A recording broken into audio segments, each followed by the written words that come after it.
Livre de l'Exode, chapitre 1er. Et ce sont ici les noms des fils d'Israël qui entrèrent en Égypte. Ils y entrèrent avec Jacob, chacun avec sa famille.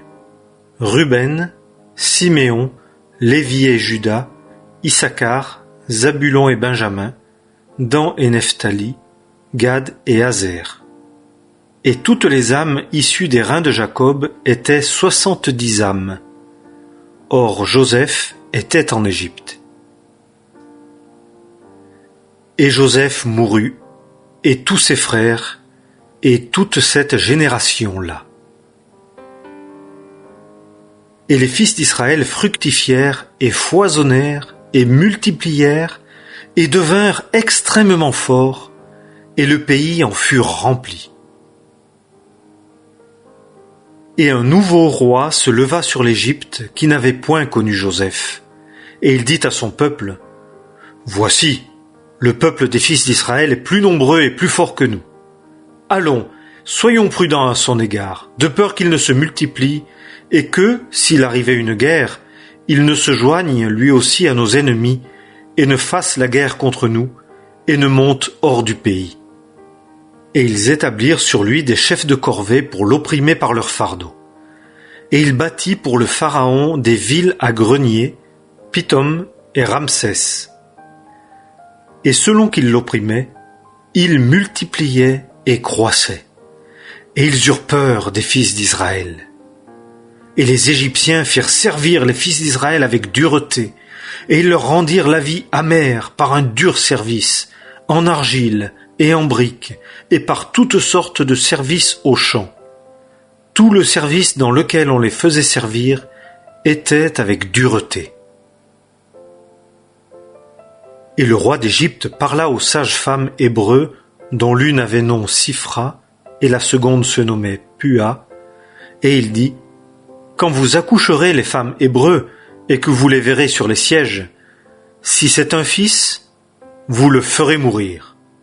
Et si c'est une fille, elle vivra. » Mais les sages-femmes craignirent Dieu, et ne firent pas comme le roi d'Égypte leur avait dit, et elles laissèrent vivre les enfants mâles. Et le roi d'Égypte appela les sages-femmes et leur dit, « Pourquoi avez-vous fait cela, et avez-vous laissé vivre les enfants mâles ?» Et les sages-femmes dirent au Pharaon, « Parce que les femmes hébreux ne sont pas comme les Égyptiennes, car elles sont vigoureuses. Avant que la sage-femme vienne vers elles, elles ont enfanté. » Et Dieu fit du bien aux sages-femmes, et le peuple multiplia et devint très fort. Et il arriva, parce que les sages-femmes craignirent Dieu, qu'il leur fit des maisons. Et le Pharaon commanda à tout son peuple, disant, « Tout fils qui naîtra, jetez-le dans le fleuve, mais toute fille, laissez-la vivre. » Livre de l'Exode, chapitre 2. Et un homme de la maison de Lévi alla et prit une fille de Lévi. Et la femme conçut et enfanta un fils. Et elle vit qu'il était beau. Et elle le cacha 3 mois. Et comme elle ne pouvait plus le cacher, elle prit pour lui un coffret de jonc et l'enduisit de bitume et de pois et mit dedans l'enfant et le posa parmi les roseaux sur le bord du fleuve. Et sa sœur se tint à distance pour savoir ce qu'on lui ferait. Et la fille du Pharaon descendit au fleuve pour se laver, et ses jeunes filles se promenaient sur le bord du fleuve. Et elle vit le coffret au milieu des roseaux, et elle envoya sa servante qui le prit. Et elle l'ouvrit et vit l'enfant. Et voici, c'était un petit garçon qui pleurait. Et elle eut compassion de lui et dit, « C'est un des enfants des Hébreux. » Et sa sœur dit à la fille du Pharaon, « Irai-je et appellerai-je auprès de toi une nourrice d'entre les Hébreux, et elle t'allaitera l'enfant ?» Et la fille du Pharaon lui dit, « Va. » Et la jeune fille alla et appela la mère de l'enfant. Et la fille du Pharaon lui dit, « Emporte cet enfant, et allaite-le pour moi, et je te donnerai ton salaire. » Et la femme prit l'enfant et l'allaita. Et l'enfant grandit, et elle l'amena à la fille du Pharaon, et il fut son fils. Et elle appela son nom Moïse, et dit, car je l'ai tiré des eaux. Et il arriva en ces jours-là, que Moïse étant devenu grand, sortit vers ses frères, et il vit leur fardeau. Et il vit un homme égyptien qui frappait un hébreu d'entre ses frères. Et il regarda, çà et là, et vit qu'il n'y avait personne, et il frappa l'Égyptien, et le cacha dans le sable. Et il sortit le second jour, et voici 2 hommes hébreux se querellaient. Et il dit au coupable, « Pourquoi frappes-tu ton compagnon ?» Et il dit, « Qui t'a établi chef et juge sur nous ? Est-ce que tu veux me tuer, comme tu as tué l'Égyptien ?» Et Moïse eut peur et dit, « Certainement, le fait est connu. » Et le Pharaon apprit la chose et chercha à tuer Moïse. Mais Moïse s'enfuit de devant le Pharaon et habita dans le pays de Madian. Et il s'assit près d'un puits. Or le sacrificateur de Madian avait 7 filles, et elles vinrent et puisèrent et emplirent les auges pour abreuver le bétail de leur père. Et les bergers vinrent et les chassèrent. Et Moïse se leva et les secourut et abreuva leur bétail. Et elles vinrent vers Réuel leur père. Et il dit, « Pourquoi êtes-vous venus si tôt aujourd'hui ?» Et elles dirent, « Un homme égyptien nous a délivrés de la main des bergers, et il a aussi puisé abondamment pour nous et a abreuvé le bétail. » Et il dit à ses filles, « Où est-il donc? Pourquoi avez-vous laissé là cet homme?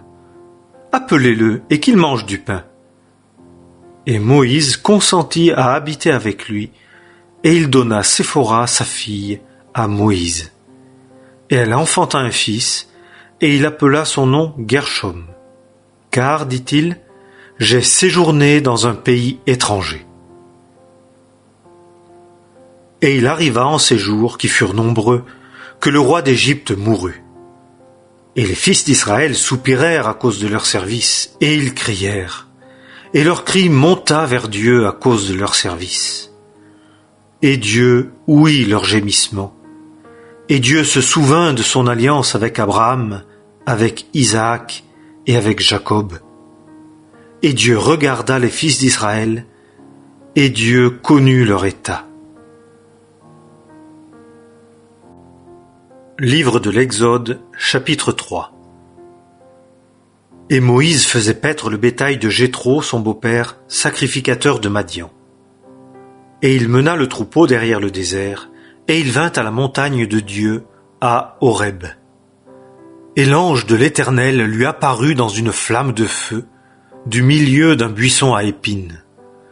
Et il regarda, et voici, le buisson était tout ardent de feu, et le buisson n'était pas consumé. Et Moïse dit, « Je me détournerai, et je verrai cette grande vision, pourquoi le buisson ne se consume pas. » Et l'Éternel vit qu'il se détournait pour voir, et Dieu l'appela du milieu du buisson et dit, « Moïse, Moïse !» Et il dit, « Me voici. » Et il dit, « N'approche pas d'ici, ôte tes sandales de tes pieds, car le lieu sur lequel tu te tiens est une terre sainte. » Et il dit, « Je suis le Dieu de ton père, le Dieu d'Abraham, le Dieu d'Isaac et le Dieu de Jacob. » Et Moïse cacha son visage, car il craignait de regarder vers Dieu. Et l'Éternel dit, « J'ai vu l'affliction de mon peuple qui est en Égypte, et j'ai entendu le cri qu'il a jeté à cause de ses exacteurs, car je connais ses douleurs.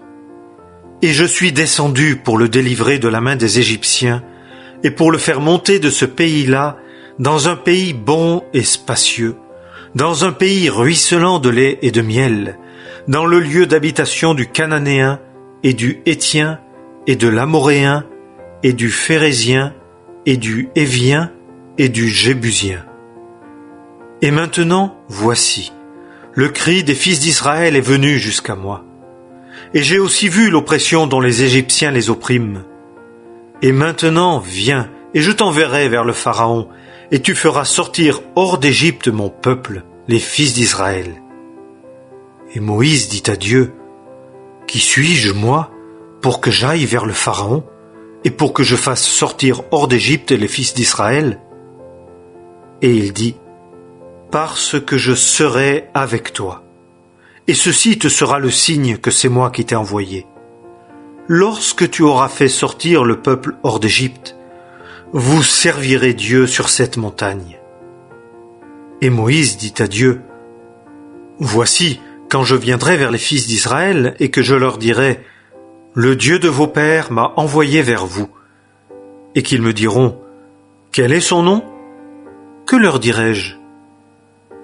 Et Dieu dit à Moïse, « Je suis celui qui suis. » Et il dit, « Tu diras ainsi aux fils d'Israël, « Je suis m'a envoyé vers vous. » Et Dieu dit encore à Moïse, « Tu diras ainsi aux fils d'Israël, « L'Éternel, le Dieu de vos pères, le Dieu d'Abraham, le Dieu d'Isaac et le Dieu de Jacob, m'a envoyé vers vous.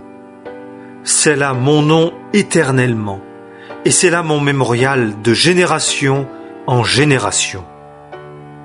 Va et assemble les anciens d'Israël, et dis-leur, l'Éternel, le Dieu de vos pères, m'est apparu, le Dieu d'Abraham, d'Isaac et de Jacob, disant, certainement, je vous ai visité, et j'ai vu ce qu'on vous fait en Égypte, et j'ai dit, je vous ferai monter hors de l'affliction de l'Égypte, dans le pays du Cananéen, et du Héthien, et de l'Amoréen, et du Phérézien, et du Hévien, et du Jébusien, dans un pays ruisselant de lait et de miel. Et ils écouteront ta voix, et tu entreras, toi et les anciens d'Israël, vers le roi d'Égypte, et vous lui direz, l'Éternel, le Dieu des Hébreux, s'est rencontré avec nous. Et maintenant, nous te prions, laisse-nous aller le chemin de 3 jours dans le désert, afin que nous sacrifiions à l'Éternel notre Dieu. Et je sais que le roi d'Égypte ne vous permettra pas de vous en aller, pas même contraint par main forte. Et j'étendrai ma main, et je frapperai l'Égypte par toutes mes merveilles que je ferai au milieu d'elle. Et après cela, il vous renverra. Et je ferai trouver faveur à ce peuple aux yeux des Égyptiens, et il arrivera que, quand vous vous en irez, vous ne vous en irez pas à vide. Et une femme demandera à sa voisine et à celle qui séjourne dans sa maison des objets d'argent et des objets d'or et des vêtements, et vous les mettrez sur vos fils et sur vos filles, et vous dépouillerez les Égyptiens.